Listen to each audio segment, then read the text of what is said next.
Dando continuidade ao nosso estudo do livro Evolução em Dois Mundos, André Luiz, através do Chico e de Valdo Vieira, primeira parte, capítulo 6, que nós vamos entrar hoje, Evolução e Sexo, e o primeiro item, Aparecimento do Sexo. Então, um tema bastante curioso para nós, pelos ensinamentos, que nós vamos recebendo, e é claro, nós temos sempre uma comparação com aquilo que a nossa ciência vai apresentando, mostrando para nós a forma como cada etapa vai sendo alcançada dentro dessa escala evolutiva dos seres vivos. E o que nós trazemos aqui de valioso é exatamente não apenas aquilo que a ciência já traz para nós de informação, mas também aquilo que André Luiz nos apresenta da atuação do plano espiritual, combinada com essa evolução natural aqui do nosso mundo. Então, aquilo que a ciência hoje vê apenas como automatismo e como um processo natural de evolução dos seres, nós vemos um propósito muito maior vindo do plano espiritual, onde nós temos não apenas o planejamento divino, e quando nós falamos em planejamento divino, naturalmente nós temos ali a direção apontada por Deus, nosso Pai, e assim como também com o trabalho feito por todos os engenheiros celestes, ou os nossos planejadores do plano espiritual, para fazer com que cada passo que seja dado aqui na nossa evolução, aqui na evolução do nosso planeta, assim como também na evolução de cada um de nós como princípios inteligentes, tudo seja feito de uma forma bastante planejada, bastante detalhada. Então, enquanto a ciência observa o acaso, no plano espiritual nós observamos o planejamento. Então, com o passar do tempo, nós veremos então uma união, ali uma fusão entre o entendimento da ciência terrena e também o entendimento do planejamento espiritual. Então nós aqui vamos nos antecipando através desse aprendizado tão valioso que a doutrina espírita nos proporciona através de André Luiz e certamente uma grande legião de trabalhadores no plano espiritual que demonstraram o seu conhecimento, trouxeram para nós as suas instruções, porque quando nós vemos a autoria de André Luiz, na verdade nós estamos ali vendo o porta-voz daquilo que das equipes espirituais que trabalham, que pesquisam, que esclarecem, orientam, trazendo sempre todo esse conteúdo para nós aqui no mundo físico, certamente no plano espiritual. E nós, como estudantes da doutrina espírita, não deixaremos de pôr em prática essa nossa curiosidade. Chegando no plano espiritual, nós vamos fazer ali todo o nosso planejamento de aprendizado no plano espiritual, de transformação, de trabalhos e tudo mais, e claro, acrescentar também ali o ingrediente acadêmico para a nossa instrução. Então teremos a oportunidade de ver esse mesmo processo de uma forma muito mais profunda agora da perspectiva espiritual. Enquanto o nosso tempo não chega, nós vamos aqui fazendo a nossa parte, estudando, ainda com essas nossas limitações e vendo de uma forma superficial, nós vamos então seguindo aqui aquilo que chega para nós como instruções. Bom, nós vamos então iniciar aqui esse nosso estudo de hoje com esse novo capítulo. Nós vimos anteriormente no capítulo número 5, células e corpo espiritual. Então nós vimos de que forma que a mente trabalha na evolução, no desenvolvimento e na condução do nosso corpo, vendo ali que as células começam inicialmente a se diferenciar, começam a modificar a sua estrutura, começam então cada uma cumprindo sua função nesse grande conjunto orgânico que é o nosso corpo, e aí vendo que tudo funciona de acordo com a nossa condição mental, ainda que seja de uma forma inconsciente. Nós temos aquilo que a nossa mente comanda e tem aquilo que a nossa mente comanda, mas de um modo inconsciente. E isso por causa do automatismo, né, que foi se desenvolvendo no decorrer do tempo, e a nossa mente aprendeu a fazer assim. Então ela faz de um modo automático, né? Ou seja, quando nós então temos esse molde do nosso corpo físico hoje, bom dia, professor. Bom dia, Sandra. Quando nós temos o molde do nosso corpo físico hoje, esse molde ele foi trabalhado na nossa mente para que ela seja então condicionada a receber e desenvolver esse organismo. Então, não é uma caixa que vem pronta e nós, como espíritos, somos colocados dentro dessa caixa. Na verdade, somos nós que fomos, com o passar do tempo, construindo essa caixa nesse formato, nessa estrutura.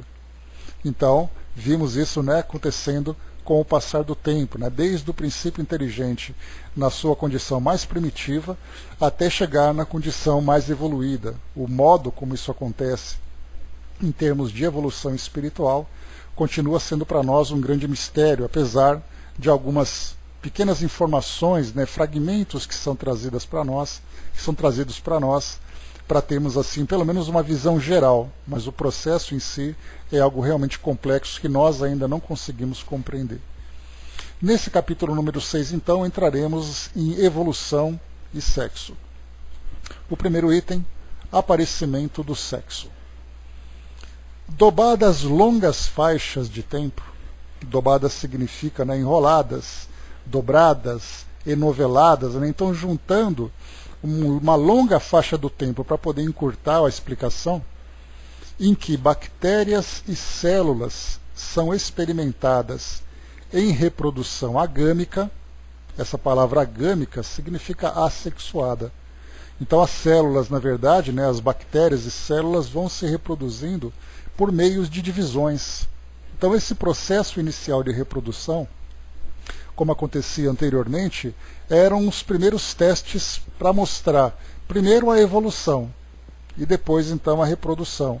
Nós lembramos que o debate sobre o significado de um ser vivo, ele se dá em várias esferas. Então você tem ali um ser vivo dentro da filosofia, você tem um ser vivo dentro da religião, você tem um ser vivo dentro da ciência, cada uma apresentando ali quais são as suas condições para determinar se um ser é vivo ou não. No caso da ciência, nós temos então um ser vivo é aquele que nasce, se desenvolve, se alimenta, se reproduz e morre. Então, esse é o processo que nós temos de vida. E as bactérias e células, né, começamos com as bactérias. E depois das bactérias, nós fomos então chegando nas células, que foram então se tornando mais complexas, né? Bom dia, Simone.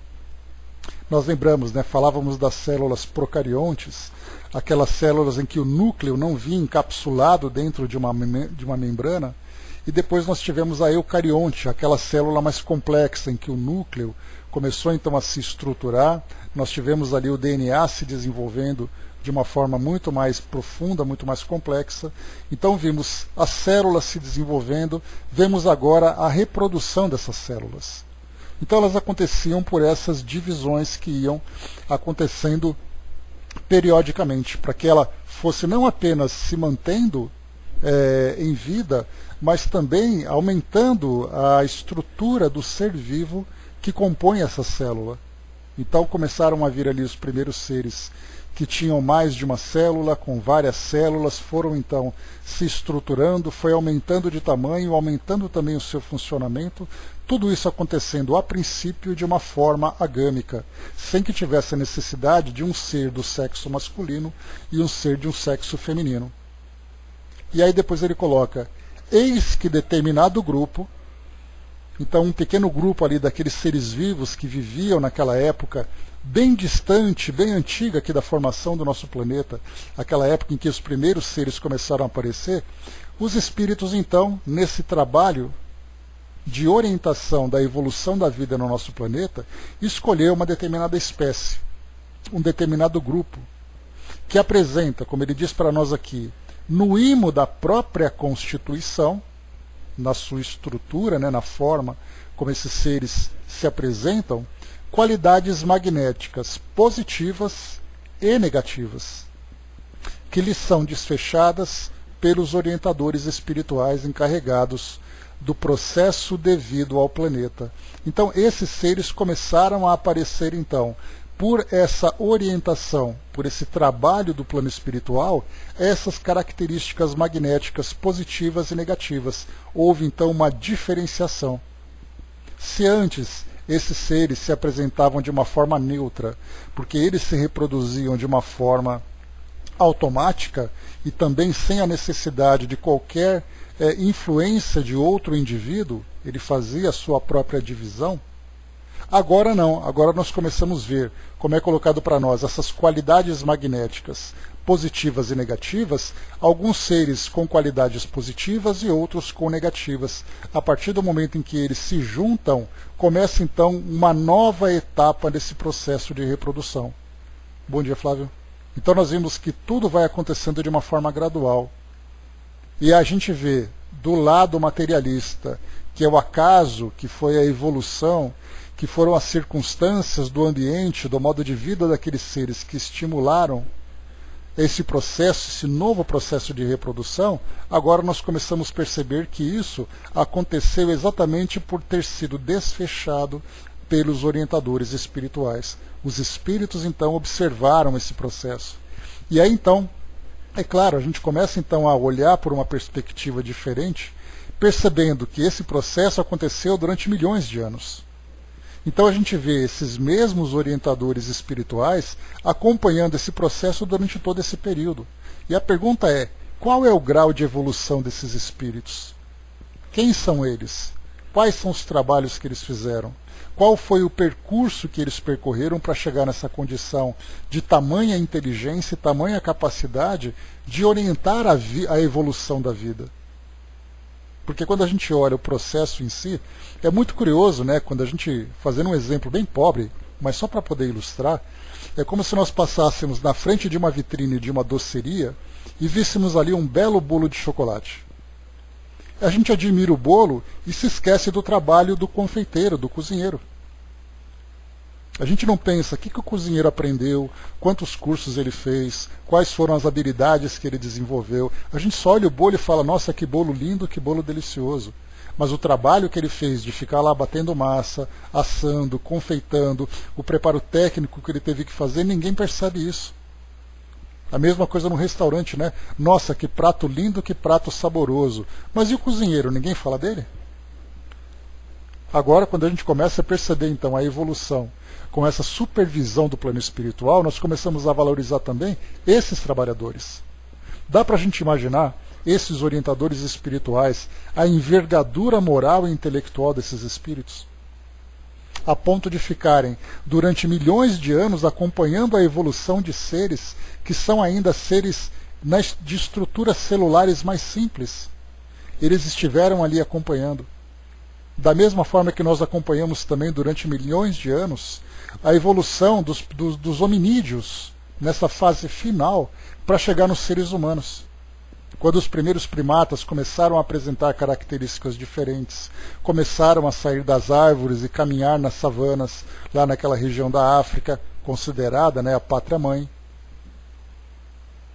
E aí então imaginar que eles foram estimulando, foram influenciando, trabalhando geneticamente e tudo mais. Imaginemos quem são esses espíritos. Mas voltemos então, saiamos, né, dos criadores e voltemos para as criaturas, né? Já conseguimos aqui imaginar que as coisas não aconteceram sozinhas, né? Mas teve muita gente que trabalhou nesse processo. Pressente-se a evolução animal em véspera de nascer. Então essa é a frase inicial desse item, a frase final desse item que André Luiz coloca para nós. Pressente-se a evolução espiritual em véspera de nascer. Então, da mesma forma que aconteceram essas primeiras alterações sutis, mas extremamente valiosas, para o início dessa reprodução sexuada e não mais assexuada, começamos a ver então ali o processo de evolução, que estava ali às vésperas de nascer. Próximo item, bactéria diferenciada. De todas as espécies de bactérias já formadas, uma se destaca nos imensos depósitos de água doce, sobre o leito pétreo do Algonquiano. Então vamos devagar aqui. Primeiro, de todas as espécies, uma se destaca. Então, foi escolhida uma espécie que seria trabalhada, que se destacava nesse leito de água doce, nesse leito pétreo, de pedra que nós colocamos, do Algonquiano. Vamos aqui para o nosso dicionário. Algonquiano significa, eu entrei aqui num site do governo que diz assim, termo obsoleto. Então André Luiz, quando ele traz Algonquiano, nós falamos aqui, né, do ano de 1958. Mas aqui ele coloca, né, termo obsoleto usado para indicar idade pré-cambriana posterior ao Arqueano, hoje revisado e substituído pelo termo Proterozoico, um éon da escala de tempo geológico.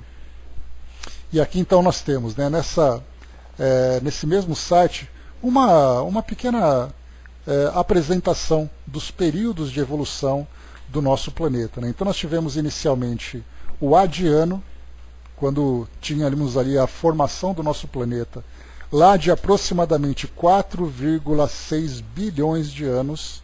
Nós lembramos que os nossos cientistas trazem uma idade aproximada para o universo de 13,7 bilhões de anos. A gente coloca essas datas com tanta familiaridade, com tanta simplicidade, mas 13,7 bilhões de anos é um tempo que o nosso intelecto não consegue ainda alcançar, né? Mas enfim, foi nesse período. De 13,7, o nosso planeta surgiu em 4,6.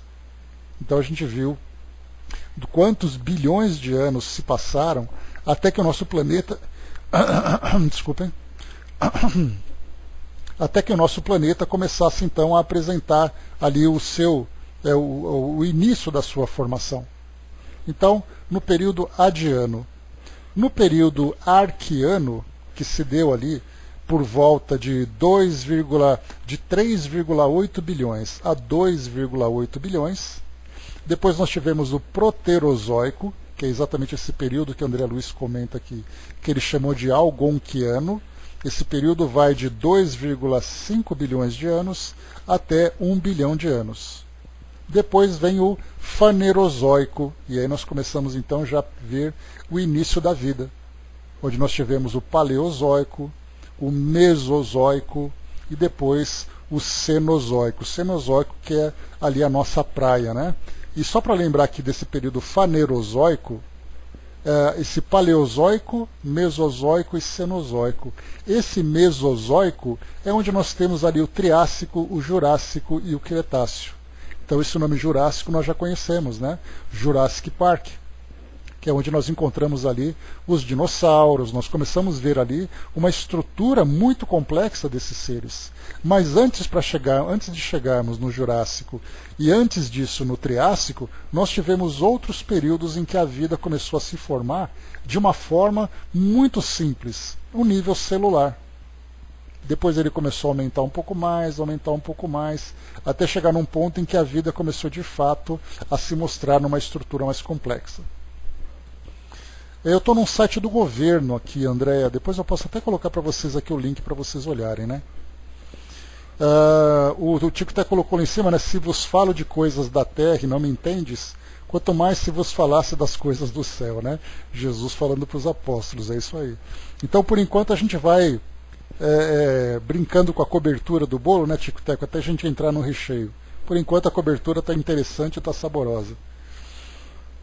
O Dudu colocou, né, como um mentor na era primitiva, tendo um conhecimento muito além do que aquele homem, ainda na sua atual ignorância, sem saber mesmo de quem ele era, conseguia intuir a mente desse ser que ele era naquele momento, o ser consciente a trazer no seu estado moral o seu melhor convívio para o seu próprio ego. Teria esse homem dificuldades para conter tanta bagagem na sua vida, mente pretérita, já que ele seria o recomeço de toda uma nova era hominida? Dudu, para a gente poder lembrar analisar essa questão, a gente lembra que, primeiro, o que se desenvolve em nós são os instintos. Então a gente não pode pensar no homem como um ser em evolução sem pensar no seu passado. O seu passado de uma época em que ele, não o homem, vamos pensar no princípio inteligente. Quando nós estudamos sobre os animais, né, vocês se lembram, eu gostei muito daquele estudo porque a gente conseguiu aprofundar tanto ele, dentro das nossas limitações naturalmente, mas a gente conseguiu lembrar dos documentários, analisar o comportamento dos animais, ver ali os instintos de sobrevivência, de reprodução, a forma como eles se alimentam, como eles se acasalam. Então a gente vai vendo esse processo que vai acontecendo de uma forma instintiva. Naturalmente esse instinto, segundo aquilo que é colocado pelos cientistas, vem de uma memória genética. Mas quando nós estudamos aquilo que André Luiz apresenta para nós, dizendo que o princípio inteligente vai moldando a sua mente, ainda que seja da forma mais primitiva, para um determinado tipo de comportamento, enquanto ele estiver naquela fase de evolução, naquela condição, com aquela estrutura biológica que ele tem, ele vai se comportando daquele jeito. E aí então ele vai evoluindo para uma espécie mais complexa, tendo comportamentos também mais complexos, despertando instintos, despertando sentimentos, emoções, intelecto. Porque a gente não pode dizer o homem é inteligente e os animais não são inteligentes. Nós temos muitos estudos em que irmãos espíritas têm essa preocupação de dizer que os animais são inteligentes. Eles dizem assim, eles têm um rudimento de inteligência. Na verdade, é uma inteligência. Nós temos aquela inteligência mais desenvolvida ou uma inteligência menos desenvolvida. Mas nós não falamos ainda da razão. Mas mesmo assim a razão começa a se desenvolver num determinado estágio de evolução desses princípios inteligentes para começar a raciocinar. Porque os animais eles raciocinam de certa forma. Ainda que seja para atender às suas necessidades mais imediatas de sobrevivência. Ele raciocina, por exemplo, quando ele procura água, quando ele procura abrigo, quando ele tem que se proteger. Então é um raciocínio, mas é um raciocínio em cima daquilo. Ele vai pensar, eu preciso beber água, onde eu vou encontrar água? Ele raciocina em cima daquilo. Nós, seres humanos, por termos um raciocínio muito mais bem estruturado, nós pensamos no passado, no presente e no futuro, nós fazemos planos, planejamos e tudo mais, né, para alcançar os nossos objetivos. Claro que existe uma diferença. Mas então, bom dia, Érica. Então, como você perguntou lá em cima, né, esse mentor da era primitiva, ele vai então trabalhar com esses seres de acordo com o momento em que eles estão, de acordo com as necessidades que eles possuem e com as condições que eles têm. Não dá para você pegar, por exemplo, um cachorro e você levá-lo para a sala de aula para ensinar a ler e escrever. Mas você pode pegar um bom adestrador e fazer com que ele tenha comportamentos que realmente chamam a atenção. Então você vai usar um adestrador para poder estimular naquele animal comportamentos que são sim inteligentes. Basta a gente ver, uma coisa mais linda que tem é quando nós vemos, por exemplo, os animais, né, os cães, que servem à polícia. Os cães policiais. Então eles são certamente adestrados para poder reagir, para poder procurar ali drogas, por exemplo, né, substâncias diversas, mas no momento em que eles encontram aquele comportamento de alegria, aquele comportamento de sinalizar aquele produto, comportamentos diversos que eles têm, obedecer a comandos e tudo mais, mostra que, embora primitivos, eles têm essa compreensão. E aí então, quando nós começamos a falar desses hominídeos, o trabalho é diferente, porque então começam comportamentos daqueles de inteligência, aquele que é mais importante. A Duda colocou lá em cima também, mas se o instinto do primeiro homem, né, viria a ser o animal mais primitivo e selvagem, onde estaria isso, né? Deixa eu entender sua pergunta, Dudu. Mas se o instinto do primeiro homem viria de um ser animal mais primitivo e selvagem, onde estaria isso, né? O animal primitivo não seria mentor, e sim um estimulador dos instintos, exatamente. Porque o mentor, nesse caso, que você coloca, é o mentor no sentido moral. E o que nós vemos ali são espíritos que trabalham para o desenvolvimento dessa base de onde surgirá esse ser moral. Então você vai ter ali aquele, vamos dizer, aquele tutor, em vez de chamarmos de mentor, porque o mentor do nosso entendimento hoje são os espíritos que nos ajudam na nossa evolução moral, né? Então, são esses... Né, algum problema de som com vocês, pessoal? Alguém está com problema de som? Tudo ok?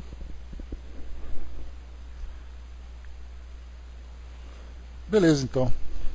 Sai e volta, Dudu, se puder, então. Pronto, já voltou.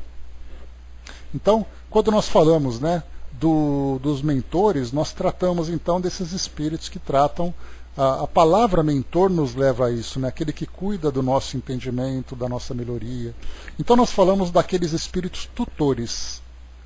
Então eles são tutores desses grupos de espíritos que sim, evoluem de acordo com a força da natureza, mas não é uma evolução desgovernada, é uma evolução dirigida.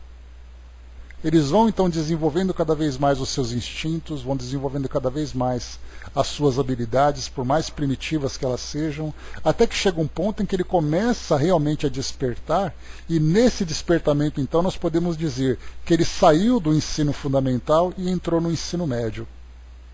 E aí ele começa então a ser trabalhado no intelecto, nos seus valores, ainda que sejam aqueles basilares, e quando ele consegue então formar essa base, ele sai do ensino médio e entra no ensino superior. E nós percebemos o quê? Que os professores vão mudando, o currículo de evolução vai mudando, o ambiente onde ele estuda também vai mudando. Então nós vamos evoluindo por etapas, e esses instrutores, cada um deles cuidando de uma dessa etapa. Por isso, então, não adianta a gente pegar um professor universitário que tem aquela bagagem, né, de doutor e tudo mais, e você colocar para ensinar uma criança na alfabetização. Você vai ter aquele formado, né, na pedagogia, aquele formado no magistério, para trazer essa base, preparando então essa criança, preparando esse aluno, para receber dos outros professores que virão a seguir as novas lições de acordo com o seu grau. Assim acontece com todo o princípio inteligente. Então nós encontramos na natureza tutores. Pensarmos, por exemplo, né, quando nós olhamos na África e vemos ali nas savanas africanas aqueles bandos de animais, agindo para um lado, agindo para o outro, vivendo da sobrevivência, vivendo para sobreviver, na verdade, né? E ali um caçando, o outro fugindo, desenvolvendo instintos, habilidades e tudo mais. E nós podemos imaginar a quantidade de espíritos que estão ali, observando essa evolução, da mesma forma que nós encontramos também espíritos trabalhando na natureza. Como um todo, você pega numa floresta, quantos espíritos estão ali presentes acompanhando a evolução daqueles princípios, daqueles seres que estão vivos.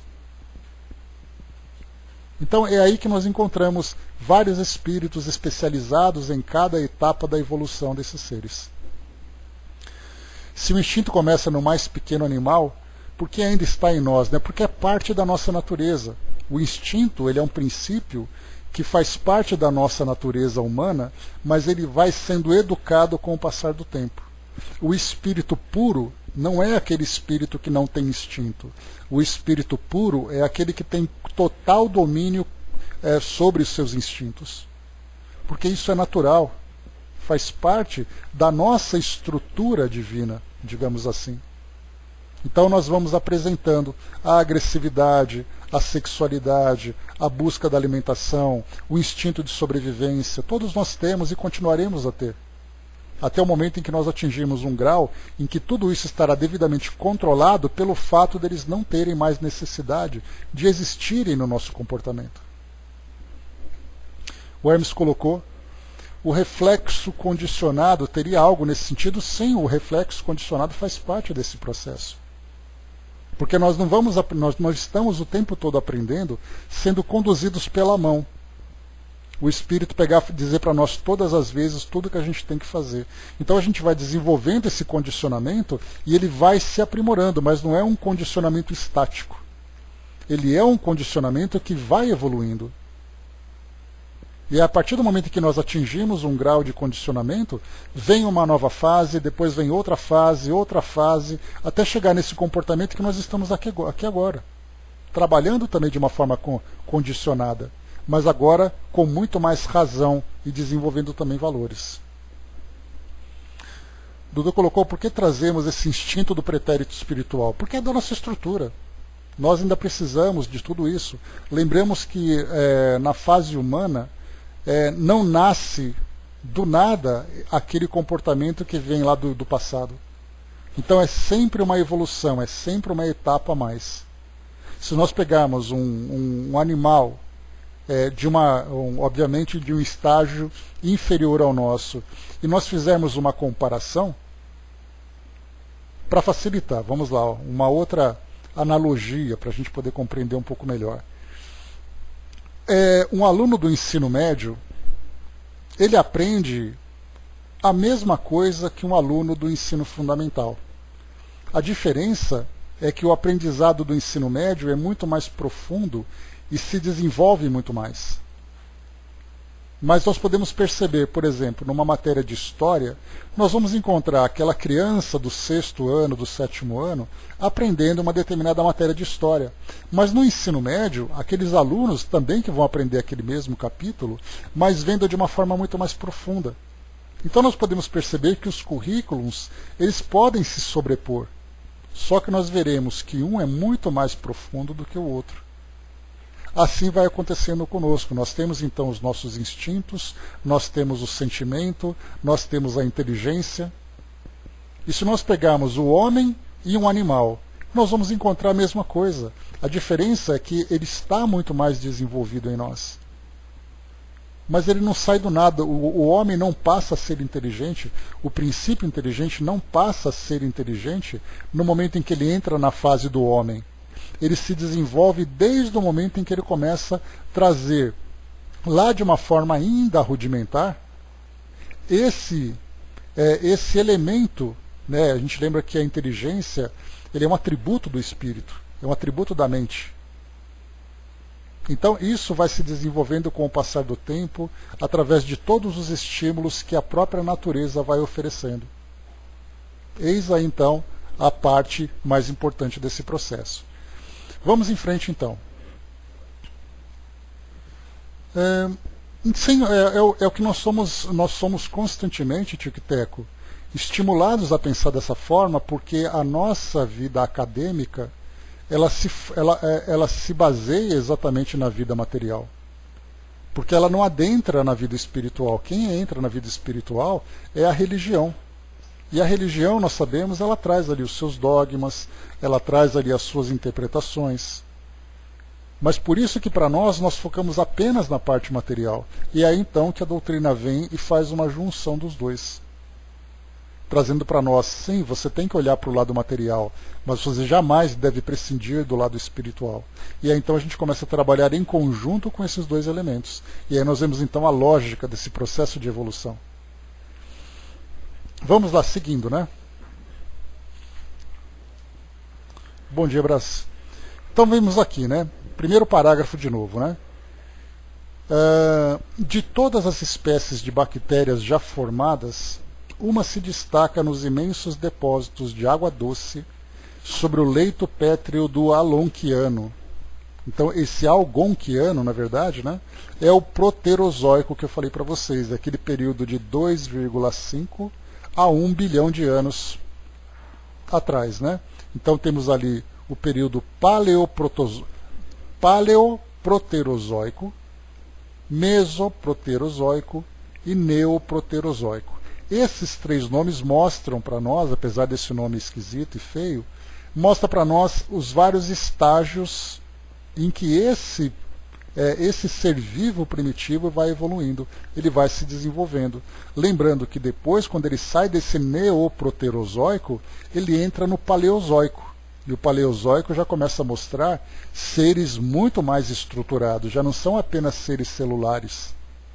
São seres que apresentam já corpos, ainda que sejam corpos muito simples. Até chegarmos, depois ali de 500 milhões de anos, até chegarmos a 250 milhões de anos, nós começamos a encontrar agora os dinossauros. Mas os dinossauros, para chegar nessa estrutura, nós voltamos então nesses seres unicelulares que viviam nas águas, depois foram se estruturando, começaram a se desenvolver na água, até se tornarem então anfíbios e começarem a viver fora. Depois vieram os répteis, vieram os mamíferos, as aves, para chegar depois aqui na nossa condição humana como mamíferos. Então vamos lá, voltando. É diferenciada de quantas se estiram sobre a crosta terrestre. Então, quer dizer, esse grupo é diferenciado dos demais, porque esse grupo começou, então, a se destacar. E o detalhe interessante, da mesma forma que nós vemos, por exemplo, né, os seres humanos, apesar de termos ali 7,5 bilhões de humanos aqui no nosso planeta, nós somos a espécie minoritária. Quantos, por exemplo, insetos existem no nosso planeta? Quantas aves existem no nosso planeta? Quantos animais desses reinos inferiores existem no nosso planeta? Então nós vemos que nós somos minoria. E isso mostra como se fosse uma pirâmide.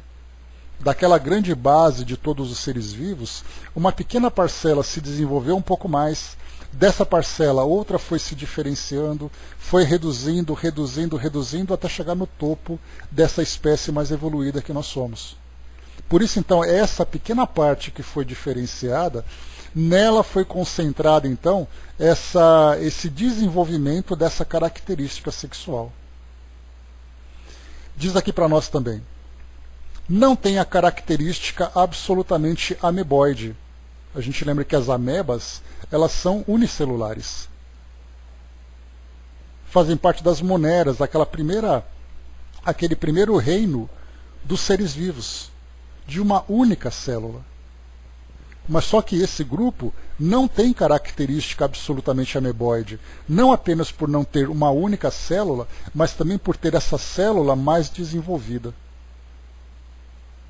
Mostra a configuração elipsoidal. Lembra que a elipse é como se fosse um formato oval, né?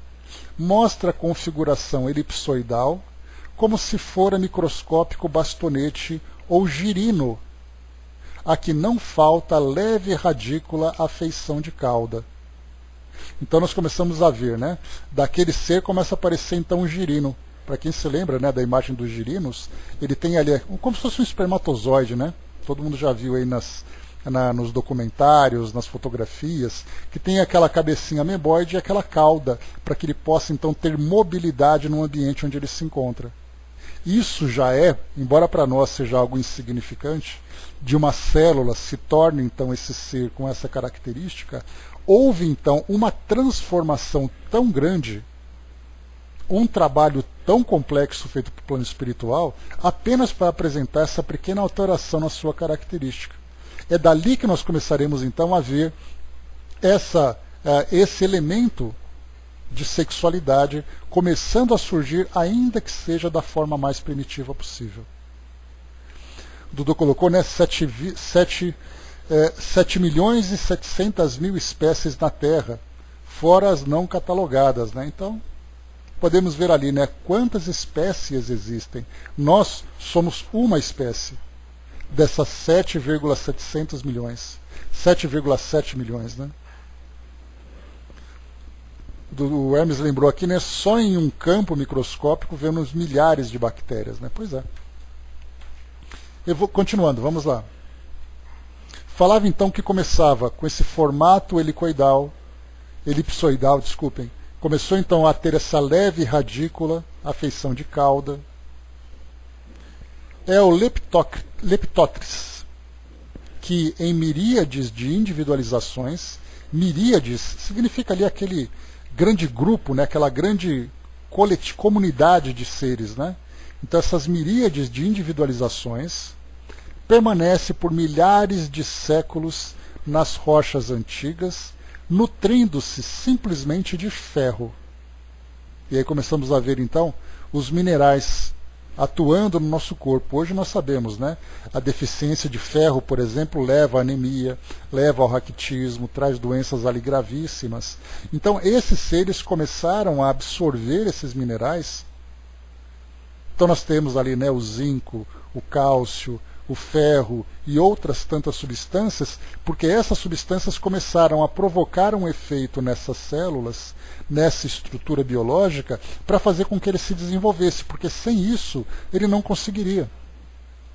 Se nós, seres humanos, não tivéssemos a possibilidade de absorver o cálcio, nós não teríamos uma estrutura óssea. Mas então, de repente, lá no passado, quando os primeiros seres apresentavam então os esqueletos, mesmo que seja um exoesqueleto, né, um esqueleto por fora, ou mesmo ali, né, um esqueleto interno, mas começou a apresentar esses primeiros esqueletos, precisava desse elemento mineral. O potássio e tantos outros, né, sódio, potássio, zinco, ferro e etc, etc. Por isso, então, nós percebemos, né, que esse Leptotris, que permaneceu durante milhares de séculos, começou então a se nutrir de ferro. O Hermes lembrou ali a cadeia basicona, né? Carbono, hidrogênio, nitrogênio e oxigênio. Depois ele coloca, quando se desvencilha da minúscula carapaça ferrosa em que se esconde, é instintivamente obrigado a nadar, até que outra carapaça semelhante o envolva. Então percebemos, né, que ele vai absorvendo esse ferro, forma então essa carapaça ferrosa, é forçado a perdê-la, precisa então se mobilizar até que outra se forme. Claro que nós não somos estudiosos, né, da vida biológica nesse nível de encontrarmos esses seres, mas aqui o que André Luiz coloca para nós então é como se fosse aqui uma orientação.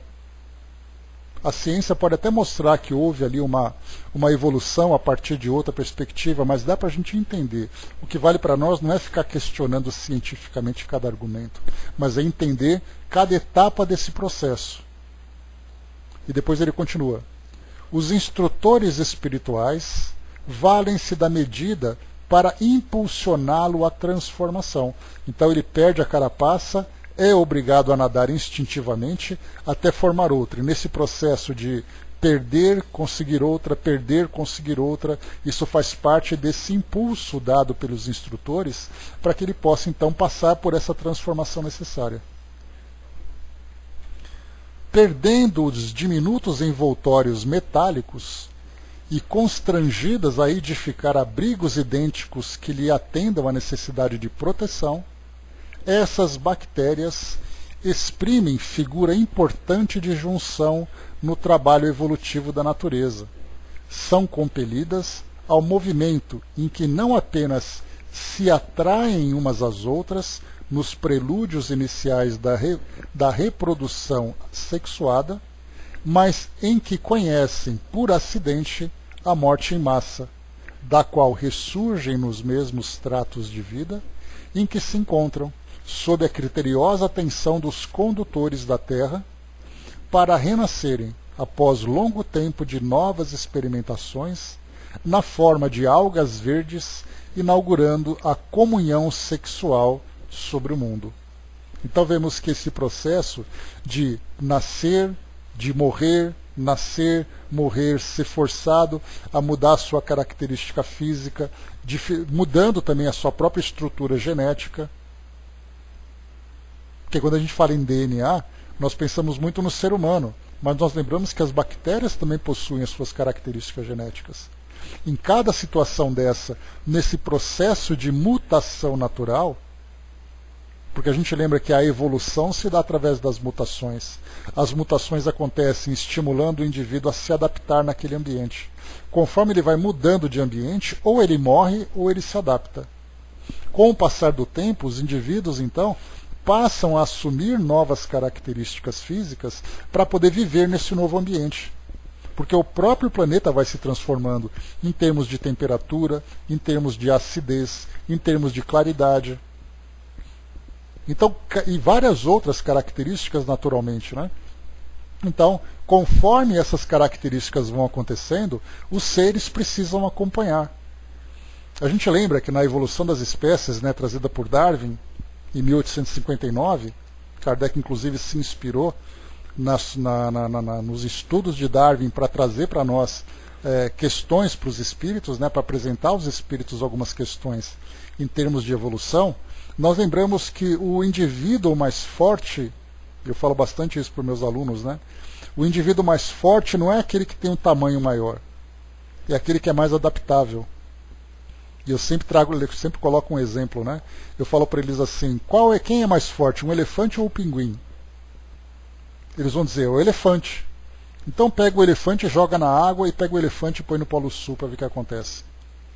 Eles não vão durar algumas horas, porque eles vão morrer de frio, eles vão se afogar. O pinguim não, o pinguim ele nada, ele brinca, ele fica à vontade, ele se protege.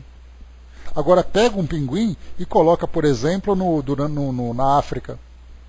Ele vai morrer. Então nós percebemos que a força de uma espécie não está no tamanho, na força física, está na capacidade de adaptação dela. Então, conforme o nosso planeta vai evoluindo em termos de estrutura, passando por essas transformações, as espécies também vão passando por isso. E vão passando nesse nível celular. É muito interessante quando nós falamos em espécies, tem uma chamada extremófilos. Como o próprio nome já sugere para nós, são aquelas espécies celulares, né, microscópicas, que vivem em ambientes extremos. Então são, por exemplo, aqueles vulcões submarinos, filmados, né, por pesquisadores que trabalham com oceanografia e tudo mais, mostra ali altíssimas temperaturas, num ambiente ali próximo daquela boca daquele vulcão pequeno, mesmo que seja um vulcão minúsculo, uma acidez extremamente intensa, por causa do enxofre que é emitido. E você fala, uma coisa, né, um ambiente que tem mais de 100 graus de temperatura, com uma acidez capaz de matar as nossas células. Ali você encontra ser vivo. Porque eles são adaptáveis. Dentro de rochas foram encontrados outros seres, vivem em rochas, em ambiente não apenas sólido e pobre em termos de alimentação, mas também seco, e ali você encontra seres vivos. Então essa adaptação faz parte desse processo da vida. Agora, para a gente poder perceber que um ser que é assexuado passa na condição sexual, ele foi estimulado para mudar essa característica, como mostrou para nós, por exemplo, ali André Luiz, aquela carapaça de ferro que ele absorveu, ela é quebrada e ele é forçado então, no leito desses rios de água doce, como ele coloca para nós, ele é forçado a ir para a água e depois criar uma nova carapaça. Então, o ambiente físico vai mudando, suas características genéticas vão também se modificando. É aí que a mutação vai acontecendo. Essa mutação é muito interessante, porque nós também somos seres que estamos passando por mutações. Nós já falaremos sobre isso um pouco mais para frente. O Braz lembrou ali dos extremófilos, né, o bichinho que se adapta dentro de uma pimenta, né? Pois é. Não, pimenta é pimenta, né, Braz? Agora você imagina você se adaptar dentro de ácido. Você coloca a sua mão e sua mão é corroída. O bichinho não, ele está tranquilamente ali vivendo. Continuando, vamos lá. Então aqui surgem as algas verdes, inaugurando a comunhão sexual sobre o mundo. Vamos falar sobre elas. Os biologistas, ou biólogos, né, que a gente atualiza aqui a expressão de André Luiz, dos últimos tempos, costumam perguntar sem resposta se as algas verdes, proprietárias de estrutura particular, descendem das primitivas cianofícias de tessitura mais simples, nas quais a ficocianina, associada à clorofila, é o pigmento azulado de sua composição fundamental. O hiato existente, ou seja, o hiato é um intervalo que você tem, né? Esse intervalo existente de que dá conta Hugo de Vries, que é um biólogo, né? Ao desenvolver o mutacionismo, foi preenchido pelas atividades dos servidores da organogênese terrestre. Servidores da organogênese terrestre são exatamente esses instrutores, esses arquitetos espirituais, né? que eles então, para preencher esse espaço que existia entre esses seres, que se submeteram à família dos leptópteros a profundas alterações nos campos do espírito, transmutando-lhes os indivíduos mais completos, que reapareceram metamorfoseados nas algas referidas, a invadirem luxuriosamente as águas, instalando novo ciclo de progresso e renovação. Então, o que ele coloca para nós aqui sobre a estrutura dessas algas, das algas verdes, né, que são ali descendentes das cianofícias, né? A gente lembra que ciano é aquela cor azulada, né? Então você tem ali, de uma alga para outra, foi mudando a sua estrutura, e isso acaba foi debatido durante muito tempo por biólogos, por estudiosos, né, que eram, na verdade, né, hoje nós falamos em biólogos, mas no passado, como nós estudamos, eles eram naturalistas. Ou seja, naturalista é aquele indivíduo que estudava a natureza. Hoje não, hoje você tem o biólogo, você tem o geólogo, você tem o paleontólogo, e tantos zoólogos e biólogos que vão surgindo estudando a natureza, só que agora muito bem subdividida por categorias, por classes, em que há uma especialização, porque o conhecimento tem uma tendência a se subdividir.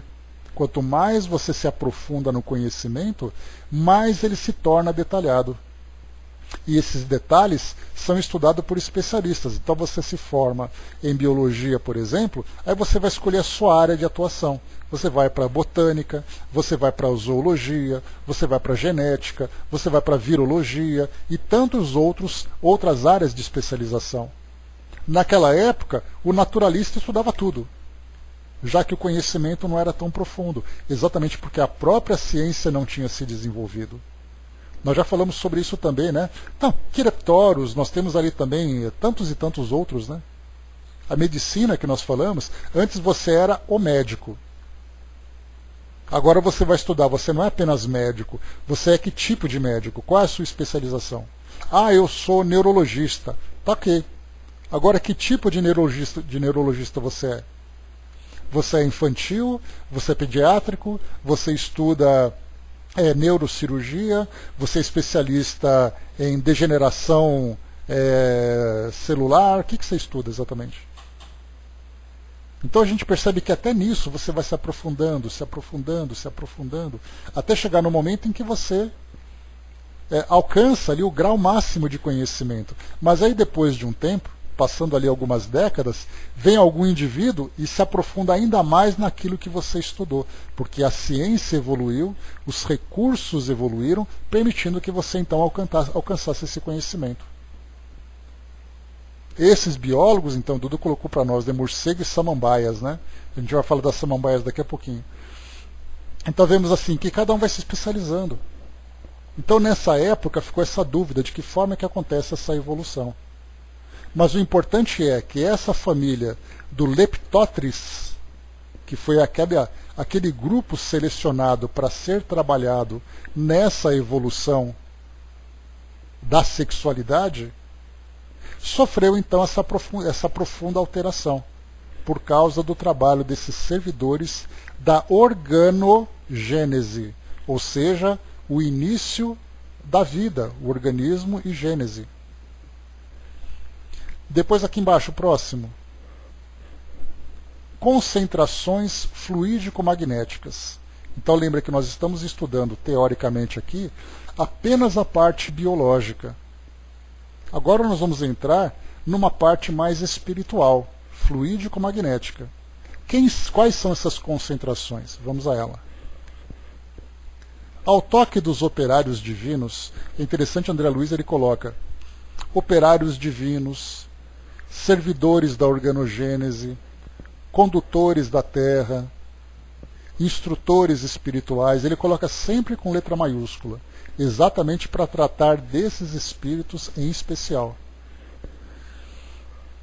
Ao toque dos operários divinos, a matéria elementar fora, no princípio, transubstanciada em massa astronômica de eletrões e protões. A gente lembra que hoje nós temos elétrons e prótons, né? Em Portugal eles continuam usando eletrão e protão, né? Então, mas nós aqui usamos essa parte mais latina, né? Então, usamos elétrons, né?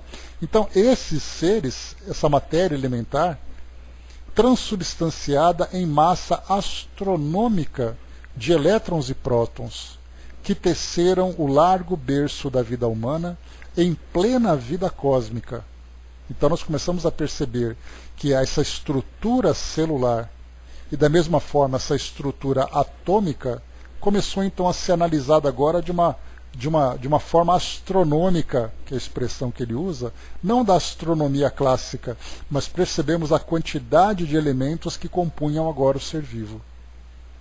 E ainda, sob a inteligência deles, com a supervisão do Cristo de Deus, e aqui nós já falamos também, né?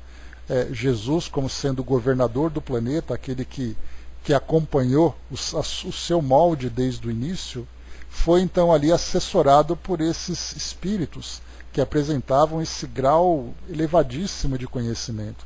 E tão elevado que nós não conseguimos nem dimensionar. Porque nós podemos pegar aqui o homem mais inteligente do nosso planeta. Quem é esse homem mais inteligente comparado com esses espíritos que trabalharam na formação do nosso planeta e na constituição da vida biológica? Então, estava ali sendo supervisionado por Jesus. Semelhantes recursos baseiam a formação dos átomos em elementos. Então a gente lembra qual a diferença entre átomos e elementos. Os átomos, a gente lembra, são aqueles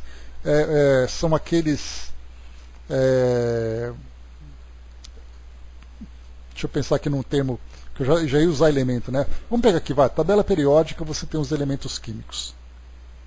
Cada elemento químico, então, ali é um átomo. Para nós fazermos uma combinação de átomos, nós chegaremos então às moléculas. Por isso é importante a gente diferenciar. O átomo é a unidade, a molécula é uma composição.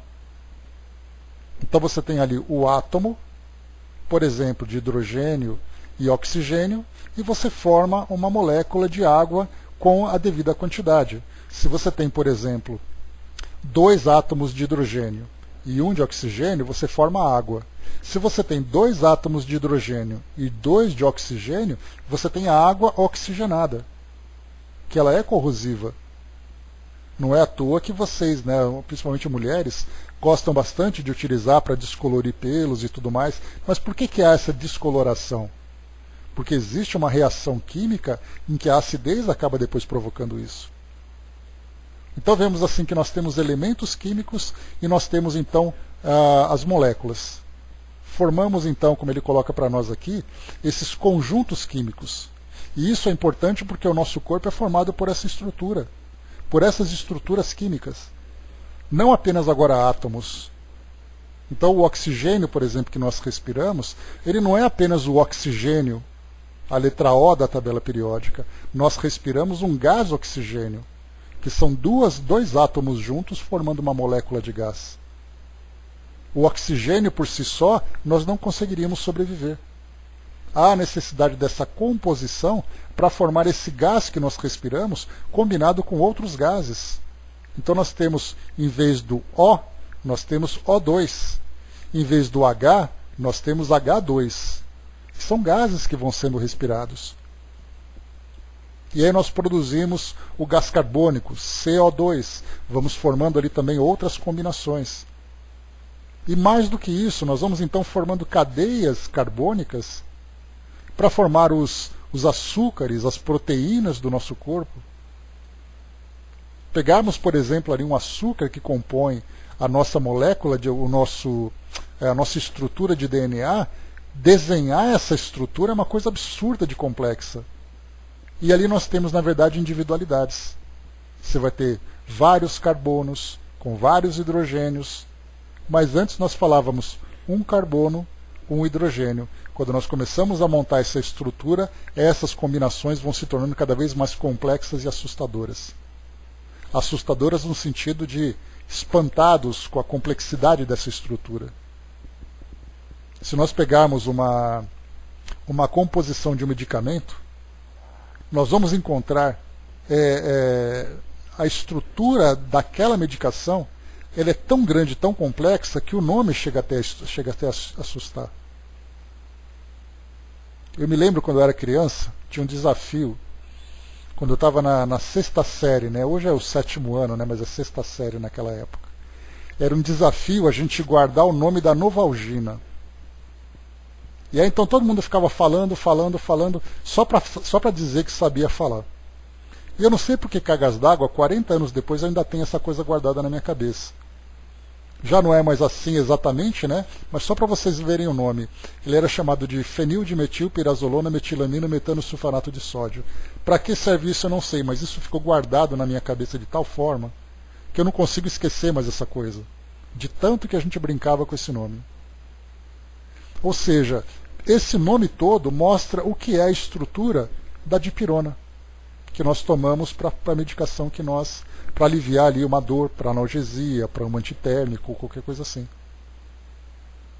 Pois é, Tic-Tac, a gente vê assim, a estrutura molecular da Novalgina, ela se compara a muitas estruturas que nós trazemos no nosso corpo. Por isso, então, nós vemos que, como André Luiz coloca, desse elemento individual, começamos então a formar estruturas. E essas estruturas que deram condições para que a gente então evoluísse. A Angelina colocou lá em cima, né, com a pandemia, os médicos que concluíram, receberam um título, fizeram uma prova especial, estão trabalhando nos hospitais, né, porque tiveram que antecipar, né, para fazer com que eles então fossem para os hospitais, né, fazia parte da coisa, a emergência, né. Depois ele continua aqui para nós ainda. O Hermes lembrou do cloroforme, né, CHCl3, né, então tem ali tantos e tantos elementos que nós vamos usando. Mas ele coloca assim, então, só para a gente voltar, né? Semelhantes recursos baseiam a formação dos átomos e elementos, combinam-se os elementos em conjuntos químicos, abrem os conjuntos químicos lugar aos coloides, mesclam-se os coloides em misturas substanciais, oferecendo ao princípio inteligente, oriundo da amplidão celeste, o ninho propício ao desenvolvimento. Então ele está dizendo aqui que essa estrutura biológica que existe hoje, ela foi se desenvolvendo para permitir que o espírito, então, que o princípio inteligente ocupasse esses organismos, para que ele pudesse se desenvolver. Então, sim, o princípio inteligente ele foi desenvolvido no plano espiritual. A nossa natureza é espiritual. Mas para o nosso desenvolvimento, o mecanismo utilizado para o nosso desenvolvimento, ele depende da nossa presença aqui no mundo físico. Dudu lembrou, né, colou de cola, né, que vai então juntando essa estrutura toda para formar, por exemplo, um DNA. Eras imensas transcorreram. E esse princípio inteligente, destinado a crescer para a glória da vida, em dois planos distintos de experiência, quando se mostra ativado em constituição mais complexa, recebe desses mesmos arquitetos da sabedoria divina os dons da reprodução mais complexa nos cromossomos, ou concentrações fluídico-magnéticas especiais, a se retratarem através do tempo pela reflexão constante no campo celular, concentrações estas que, por falta de terminologia adequada nos dicionários humanos, ou no dicionário humano, baratearemos quanto possível, comparando-os aos moldes fabricados para o serviço de fundição na oficina tipográfica. Então, aqui o André Luiz coloca, né, nessa explicação dele, essa dificuldade para poder expressar essas explicações sem termos uma expressão equivalente aqui no mundo físico. Muitas vezes os espíritos têm uma dificuldade enorme de explicar alguma coisa de uma palavra que não existe para nós pelo fato de nós não conhecermos. O neologismo, né, é um processo de criação de novas palavras. Só que você só pode criar uma palavra nova se existir alguma coisa nova para receber o nome. Você não inventa um nome qualquer sem ter motivo para isso. Seria uma perda de tempo, uma loucura, né? Mas conforme as coisas vão acontecendo, você vai surgindo, tendo nomes novos. Por exemplo, na era de Kardec, a palavra telecomunicação estava começando a aparecer com o telégrafo. Mas sem o telégrafo, telecomunicação não existia. Computação, genética e outros tantos nomes não existiam, simplesmente porque esse conhecimento também não tinha sido alcançado. Aqui, o que André Luiz coloca para nós, quando se fala sobre essa terminologia, ele vai baratear, né, a expressão que ele usa, ou seja, ele vai simplificar, para falar para nós sobre esses moldes fabricados para o serviço de fundição na oficina tipográfica. Os tipos, eles eram aquelas pecinhas de chumbo que eram moldadas com letras. Aí, por exemplo, se nós fôssemos para uma revista, para uma editora, né, de revista, de jornal e tudo mais, eles ficavam juntando todas aquelas pecinhas. Gutenberg, lá no século XVI, que criou a imprensa, pelo menos ele recebe o título oficial disso, ele fazia esses moldes com madeira. Então ele pegava ali, né, o formão, ia criando aqueles tipos, né, letra A, letra B, letra C, e para escrever uma palavra ele juntava essas caixinhas, e aí depois então você passava ali uma tinta e imprimia no papel. Aqui André Luiz fala que hoje, naquela época, né, que ele está falando da época dele, final da década de 1950, ele falava dos tipos que eram feitos para aquela impressão. Hoje não, hoje você vai ali num editor de imagem, né, num programa de edição, e você cria, depois você imprime. Então você tem as impressoras, impressora laser, impressora jato de tinta, impressora disso, daquilo, né? Só que nesse caso, os tipos daquela época eram essas formas. Para você escrever alguma coisa, você dependia desse tipo feito de chumbo. O que André Luiz está querendo o que com essa comparação? Que para criar a estrutura celular que nós temos hoje, ela depende do código genético. Hoje são bits, né, que depois formam os bytes, kilobytes, megabytes e assim vai. Mas para poder formar o DNA, é como se nós tivéssemos moldes prontos. Para que a vida dentro daquela espécie se reproduzisse daquela mesma forma, pelo menos na sua estrutura geral, tirando ali as características de cada ser. Então o ser humano, por exemplo, ele traz o molde pronto.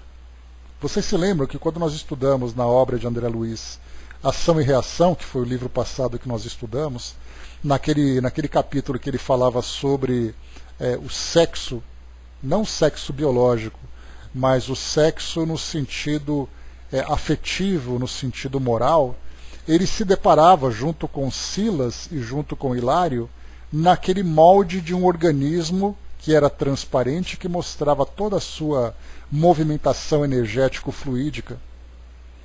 Então ele olhava espantado e dizia que esse era um manequim tão perfeito. Pois é, bem legal. Cola de novo, Dudu, para nós. Cola aí que depois eu faço a leitura aqui para finalizar, por favor. Então ele olhava assim e ele dizia que é tão perfeito aquele molde que faltava apenas vida. Esse molde, então, ele é exatamente aquilo que traz para nós. Todos os animais, todos os seres reproduzem-se daquela mesma forma. Que a princípio é apenas a transmissão de um código genético pela reprodução dele, mas nós sabemos que tudo isso começa por esse molde criado pelo mundo espiritual, por esses arquitetos da sabedoria divina. Então eu vou ler mais uma vez esse trecho para a gente poder contextualizar essa ideia. Ele diz assim, né?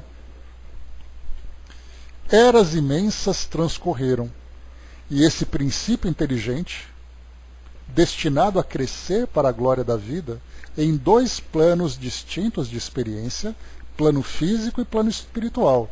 Biologicamente ele se desenvolve, e como princípio espiritual ele também se desenvolve, por isso ele vai acompanhando.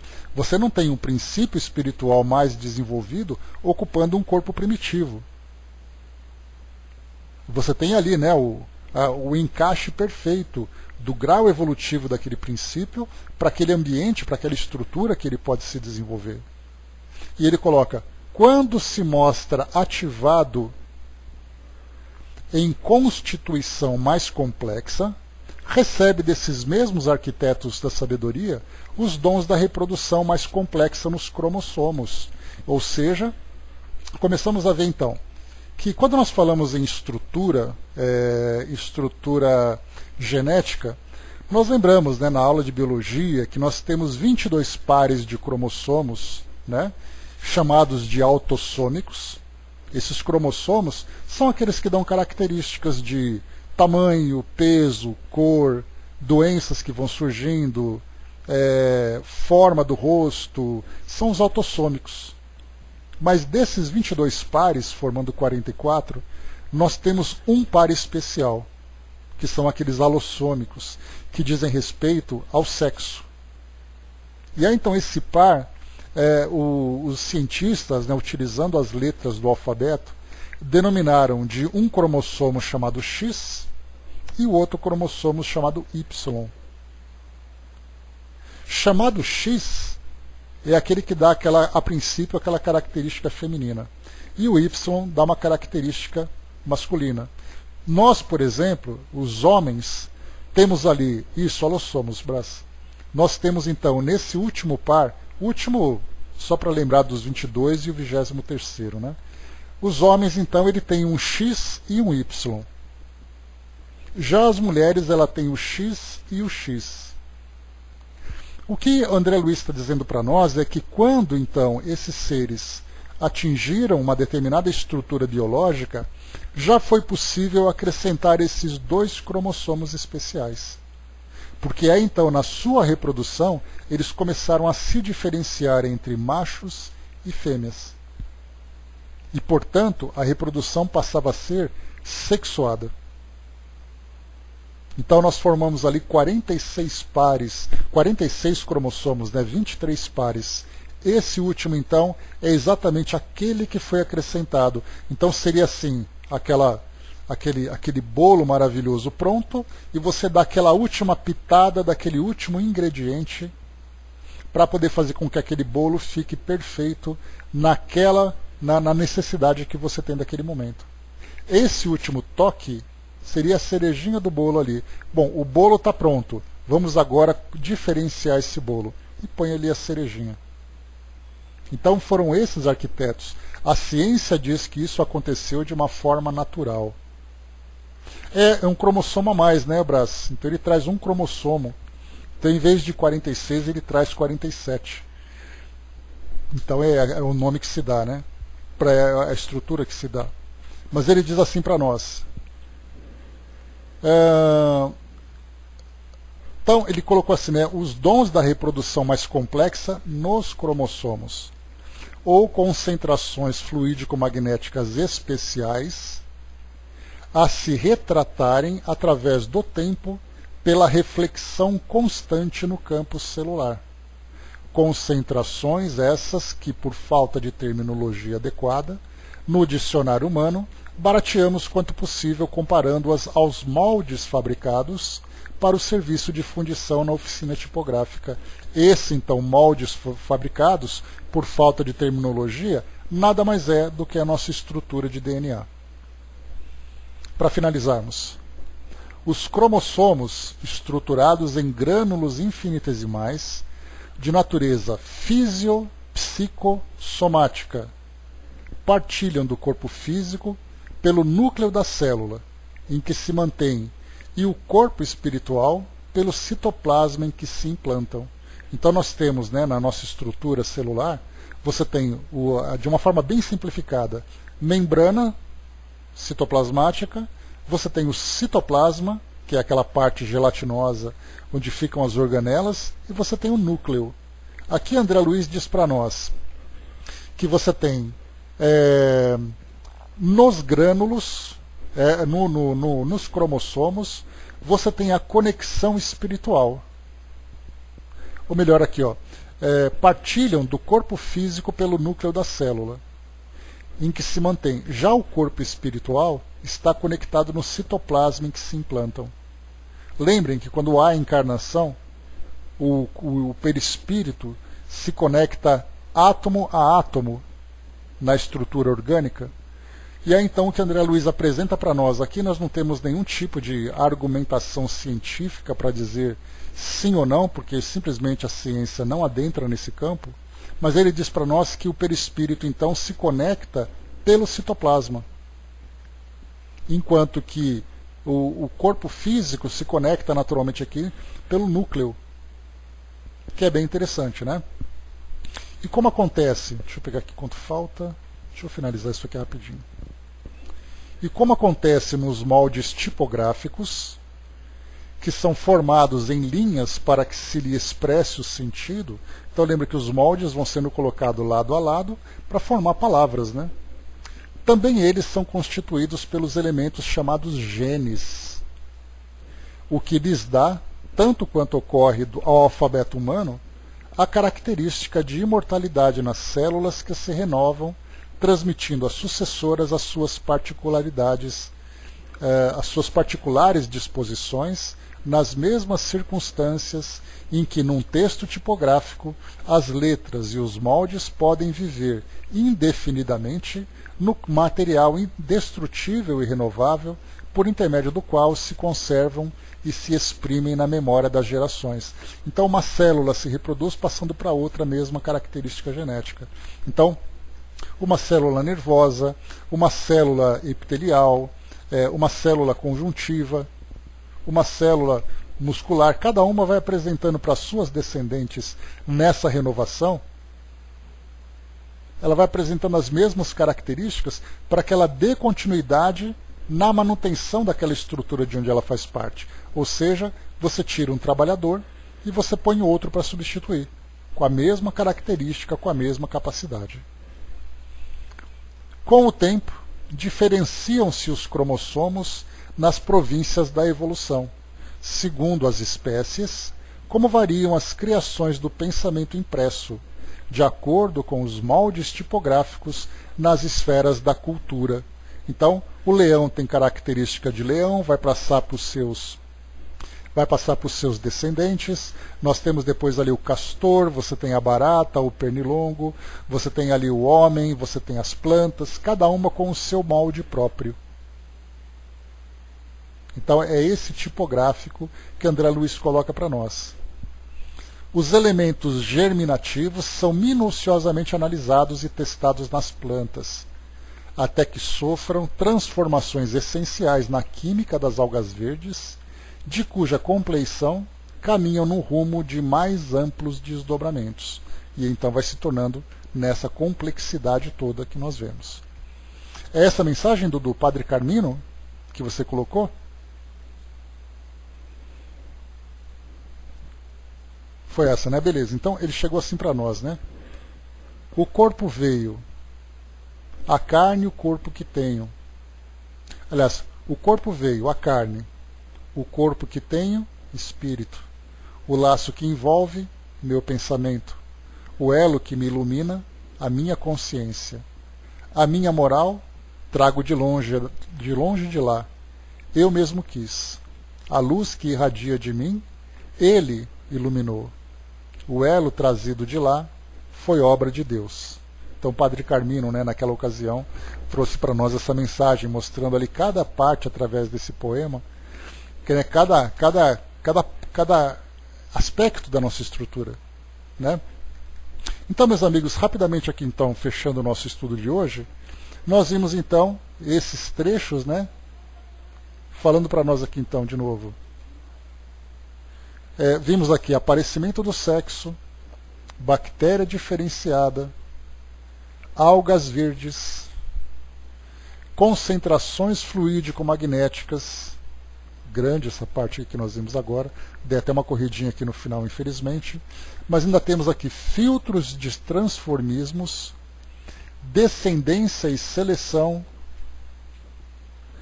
genealogia do espírito.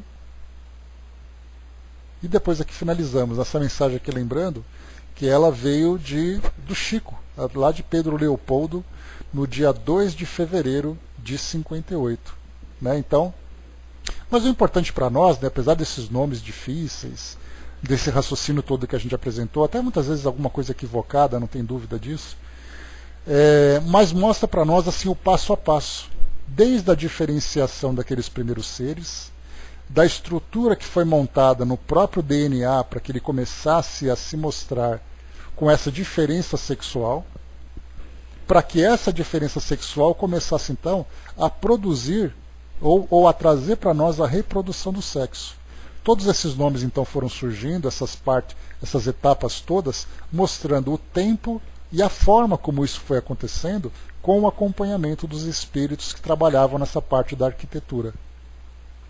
Então vimos assim que não foi de repente, mas aconteceu então dos seres começarem a ter essa dependência da reprodução sexual, que eram então atraídos por essa força fluídico-magnética, atraindo o masculino do feminino.